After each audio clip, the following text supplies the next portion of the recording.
नमस्कार विद्यार्थी मित्रांनो, मी पंकज पाटील सर. आज पोलीस भरतीसाठी पेपर सोडवताना काही टिप्स तुम्हाला देऊ इच्छितो.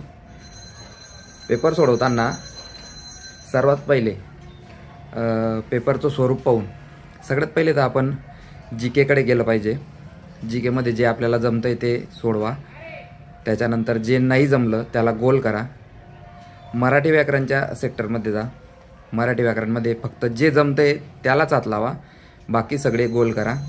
त्यानंतर मग तुम्ही बुद्धिमत्ताकडे गेलं पाहिजे. बुद्धिमत्तातले पाताक्षणी सुटतील असे प्रश्न पहिले सोडवा. त्यानंतर गणिताचे असे प्रश्न पहिले सोडवा जे पाताक्षणी सुटतील. तर आपल्याला समजून जातं की आपल्या अभ्यासावरून की आपल्याला हा प्रश्न जमतोय. त्या प्रश्नाला अगोदर सोडवा आणि त्यानंतर मग सिक्वेन्स वाईज तुम्हाला वाटतं की हा प्रश्न सोपा आहे, तो गणित आणि बुद्धिमत्तेचा पार्ट उडवा.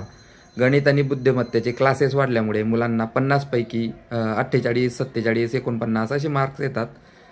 तर गणितात चांगले मार्क्स द्या. त्यानंतर मराठी व्याकरणात 23 ते 24 मार्क तुम्हाला आले पाहिजे, जेणेकरून तुमचा एक 72-73 मार्कांचा ढाचा तयार होतो. आणि जी केमध्ये सोपं असतो मित्रांनो.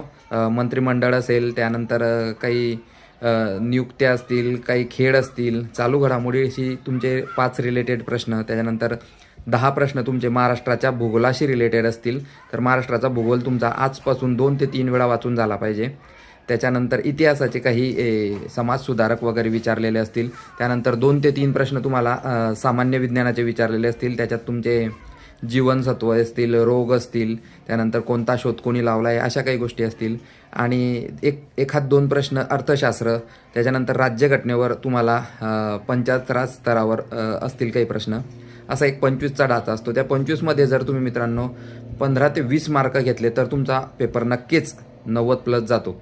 आणि त्यानंतर तुम्हाला उरलेले जे तुम्ही गोल केलेले असतील त्याला तुम्ही व्यवस्थित सोडवलं तर सेकंड पार्टमध्ये, सेकंड वेळा जेव्हा तुम्ही त्याच्याकडे जाता तेव्हा तो प्रश्न तुम्हाला आठवतो. तर 2 ऑप्शनमध्ये आपल्याला कन्फ्युजन असेल तर पहिल्यांदा तो न सोडवता दुसऱ्यांदा आपण त्याच्याकडे गेलं पाहिजे. आणि काही वेळानंतर जर तो प्रश्न आपण वाचला तर तो आपल्याला नक्कीच जमतो.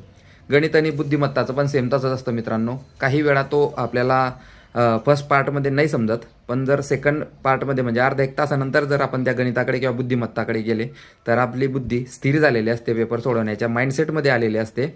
आणि मग आपल्याला तो प्रश्न आपला सुटतो आणि आपले मार्क्स वाढतात.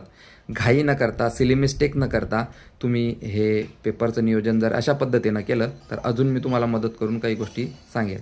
तर आजपुरतं एवढं. धन्यवाद.